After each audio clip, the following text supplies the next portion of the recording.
प्रत्याशियों की खरीद फरोख्त से आशंकित कांग्रेस पर मुख्यमंत्री जयराम ठाकुर ने बड़ा तंज कसा है। मुख्यमंत्री ने कहा कि कांग्रेस को अपने ही नेताओं पर विश्वास नहीं है और ऊपर से कांग्रेस सरकार बनाने की बात कर रही है। मुख्यमंत्री ने कहा कि कांग्रेस अपने नेताओं से डरी हुई है, वह अपने विधायकों को अंडरग्राउंड करने की बात कर रही है। इससे साफ है कि कांग्रेस को अपने ही नेताओं पर विश्वास नहीं है।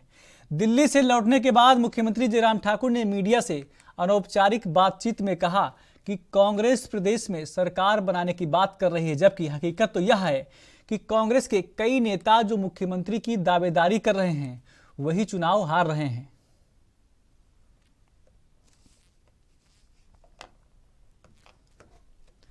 तो आपको बता दें कि प्रत्याशियों की खरीद फरोख्त से आशंकित कांग्रेस पर मुख्यमंत्री जयराम ठाकुर ने बड़ा तंज कसा है।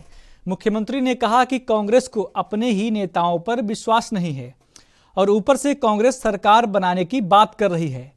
मुख्यमंत्री ने यह भी कहा कि कांग्रेस अपने नेताओं से डरी हुई है, वह अपने विधायकों को अंडरग्राउंड करने की बात कर रही है। इससे साफ है कि कांग्रेस को अपने ही नेताओं पर भरोसा नहीं है। दिल्ली से लौटने के बाद मुख्यमंत्री जयराम ठाकुर ने मीडिया से अनौपचारिक बातचीत में कहा कि कांग्रेस प्रदेश में सरकार बनाने की बात कर रही है, जबकि हकीकत तो यह है कि कांग्रेस के कई नेता जो मुख्यमंत्री की दावेदारी कर रहे हैं वही चुनाव हार रहे हैं।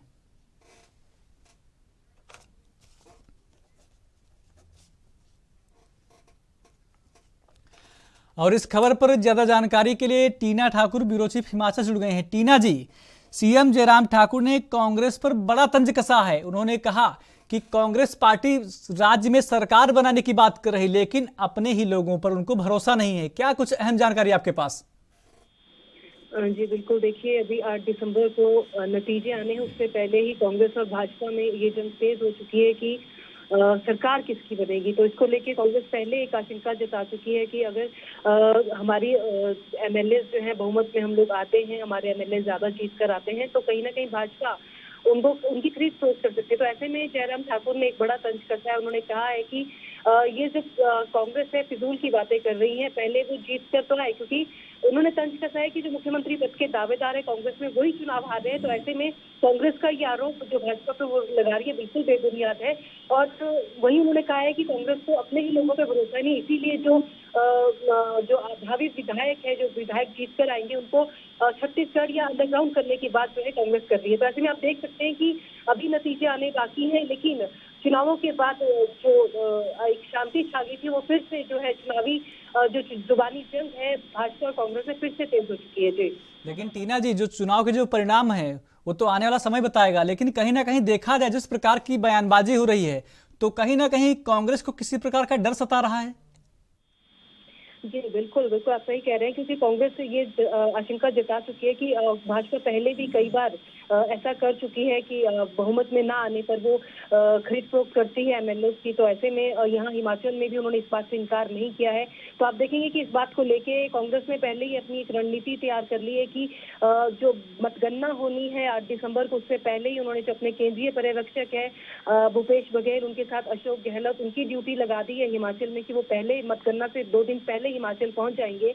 और जो भावी जीत की उम्मीद, जो जिनसे उम्मीद एमएलए से जीत की उम्मीद है, जो नए एमएलए जीत कर आएंगे, उनको सुरक्षित स्थान पर ले जाने की बात भी यहाँ पर उठकर आ रही है कि कांग्रेस उनको जो सुरक्षित स्थान पर लेके जाएगी जब तक सरकार का गठन नहीं हो जाता है। जी लेकिन टीना जी, अगर अंडरग्राउंड की बात कांग्रेस कर रही है तो कहीं ना कहीं देखा जाए जो उनके भरोसेमंद कैंडिडेट हैं तो कहीं ना कहीं उनके अंदर मनमुटाव की स्थिति पैदा हो जाएगी कि इस प्रकार से कांग्रेस में भरोसा नहीं कर रही, खरीद फरोख्त का आरोप लगा रही है अभी से। ऐसा हम कह सकते हैं, क्योंकि कांग्रेस में आपने देखा होगा कि टिकटों से पहले का जो स्थिति थी काफी उहापोह वाली थी, उलझन भरी थी। और उसके बाद टिकट का जब आवंटन हुआ, जब कांग्रेस पूरी अपने मैदान में, चुनावी मैदान में उतरी, तो एक शांति सी छा गई थी, सभी लोग अपने अपने चुनावों में व्यस्त हो गए थे।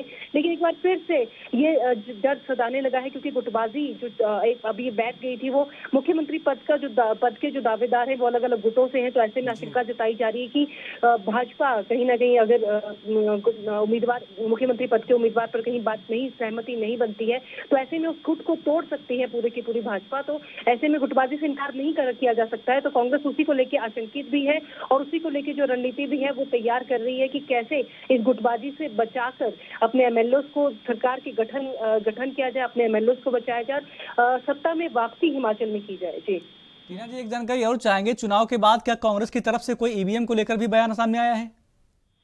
जी बिल्कुल, कांग्रेस के कई नेताओं ने ये बयान भी दिया था कि ईवीएम हैक भी हो सकती है, क्योंकि जिस तरह से रामपुर में ईवीएम किसी निजी गाड़ी में पकड़ी गई थी, उसके बाद ये आरोप प्रत्यारोप का सिलसिला काफी तेज हो गया था। और इसमें नई बात हम हिमाचल में देख रहे थे कि भाजपा ने भी इस बात की जो शिकायत है वो चुनाव आयोग से की थी कि जो कांग्रेस है वो अलग अलग जगहों पे जो तंबू गाड़ के हैं, जहाँ पे ईवीएम स्ट्रॉन्ग रूम में रखे हैं, वहां पर कांग्रेस के कार्यकर्ता, युका के कार्यकर्ता जुटे हुए हैं। तो ऐसे में उन्होंने भी एक आशंका जताई थी कि कांग्रेस कहीं स्ट्रॉन्ग रूम में घुस के जो ईवीएम है उसके साथ छेड़छाड़ न करे। तो आप देखेंगे दोनों तरफ से आरोप प्रत्यारोप का सिलसिला ईवीएम पर भी हावी है।